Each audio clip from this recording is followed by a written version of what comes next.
प्यारे विद्यार्थियों, आशा है कि आपका पेपर बहुत ही अच्छा गया होगा। आप बहुत खुश होंगे क्योंकि हमने जितना पढ़ाया था और जो हमने इम्पोर्टेंट क्वेश्चन की वीडियो डाले थे कल परसों और उसके पहले भी, उससे पूरा पेपर गणित का एमपी बोर्ड का पेपर है, ये पूरा कवर हो गया था। तो आप मिला लीजिएगा और कमेंट करके बताइएगा कि आपने कितने अंकों का किया है। और साथ ही साथ सब्सक्राइब भी कर लीजिएगा क्योंकि आगे भी उपयोगी वीडियो मिल सके। कक्षा 11वीं और 12वीं में आप जाएंगे ही, यह चैनल आप ही का है। देखिएगा प्लेलिस्ट पर पूरी फिजिक्स, केमिस्ट्री, मैथ्स, बायो इत्यादि सभी के वीडियो हैं और 12th के बाद भी यहाँ तक करियर गाइड तक के भी वीडियो उपलब्ध है। तो चलिए देखते हैं। सबसे पहले यहाँ देखिए सत्य असत्य है। हम आपका समय ना लग सके इसलिए हमने लिख दिए हैं, आप मिला लीजिएगा। पहला असत्य, दूसरा मतलब जो भी है तो आप चेक कर लीजिए। सही जोड़ी है, सही जोड़ी में एक खंड आ खंड बा और उसके बाजू में हमने यहाँ पर सही उत्तर भी लिख दिए हैं। रोक करके वीडियो देख सकते हैं। ये एक शब्द एक वाक्य वाले उत्तर हैं, इनके हमने यहाँ पर आंसर भी लिख दिए हैं शॉर्ट में। अब वैसे भी ये क्वेश्चन छोटे होते हैं। अब यहाँ सही विकल्प है तो पहले का ये आ गया 2 है ना, HCF ज्ञात करना। फिर आगे यहाँ पर देखिए अनंततः अनेक हल होंगे है ना। फिर यहाँ पर मूल बराबर वास्तविक के लिए कंडीशन b² - 4ac है ना। 10वां पद पूछा है तो 20 हो गया। फिर यहाँ पर देखिए 3 और 2, 3 और 4, 1 के बीच की दूरी तो √8 आएगी इसकी है ना। और एक वृत्त की कितनी स्पर्श रेखाएं होती हैं, तो अनंत स्पर्श रेखाएं हो सकती हैं है ना। यहाँ पर कई विद्यार्थी गलत करके आए, कुछ लोग 2 लिख दिए हैं। और यहाँ पर देखिएगा, यहाँ पर इंग्लिश वर्जन है उसका, और आप इंग्लिश वाले मीडियम वाले विद्यार्थी इससे मिला लें। फिर यहाँ रिक्त स्थान की पूर्ति कीजिए, तो पहले में अपरिमेय संख्या, त्रिघाती बहुपद। और यहाँ पर देखिएगा सभी सर्वांग त्रिभुज समरूप या बराबर दोनों लिख सकते हैं, समरूप या बराबर लिख सकते हैं, तो दोनों सही है। फिर यहाँ पर देखिए 2 अंक वाले क्वेश्चन शुरू हो गए हैं। तो यहाँ अब देखिए ये सब हमने बताए थे, उसमें से पेपर आया है ना।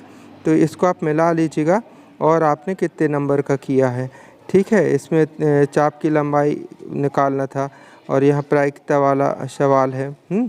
ये बहुत आते हैं, हर साल रिपीट वाला क्वेश्चन आया। पेपर कुल मिलाकर के देखेंगे बहुत ही सरल और बहुत ही अच्छा आया है ना। तो ये यहाँ पर देखिएगा, ये HCF निकालना जो आया था, ये सवाल तक हम बताए थे।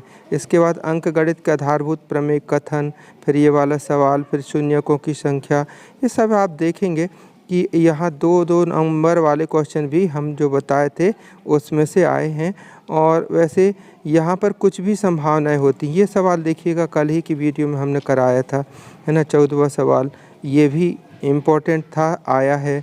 यहाँ देखिएगा ये रैखिक समीकरण को हल करने की कोई भी विधि लगा सकते हैं। फिर इसका अथवा वाला सवाल जिसमें यहाँ पर A1 A2 B1 B2 C1 C2 का अनुपात निकालना है, श्रेणी के 10वां पद निकालने के लिए पूछा गया है ना।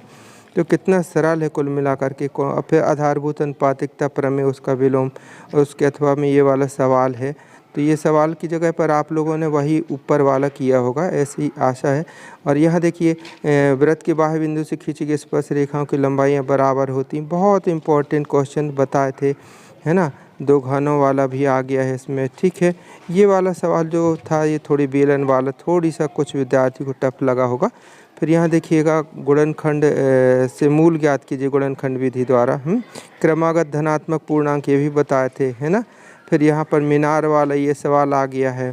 तो कुल मिलाकर के सभी पेपर में बताए हुए प्रश्न आए हैं, आगे भी आपको मिल सकें इसलिए सब्सक्राइब कर लीजिएगा और अपने दोस्तों तक शेयर कीजिए। सांख्यिकी का ये वाला सवाल देखिए है ना। वैसे बहुलक वाला अधिकांश विद्यार्थियों ने किया है, बहुलक वाला सवाल। और यहाँ पर देखिएगा ये 4 अंक वाले क्वेश्चन में भिन्न वाला सवाल है। उसके अथवा विलोपन विधि वाला सवाल है, विलोपन विधि वाला कर लिए होंगे। वैसे ऊपर का सवाल भी सरल है, यहाँ पर देखिएगा ऊपर जो बन ही गया होगा आप लोगों से, बताइएगा कौन सा आपने किया। वैसे विलोपन विधि वाला अधिकांश विद्यार्थी किए हैं। तो प्यारे विद्यार्थियों, आशा है और पूर्ण विश्वास है कि आगे के पेपर भी आप लोगों के बहुत अच्छे जाएंगे और आप बहुत अच्छे नंबर से पास होंगे। आपको अग्रिम बधाई। सब्सक्राइब कर लीजिएगा ताकि आगे भी उपयोगी वीडियो मिल सकें। थैंक यू, बाय, जय हिंद।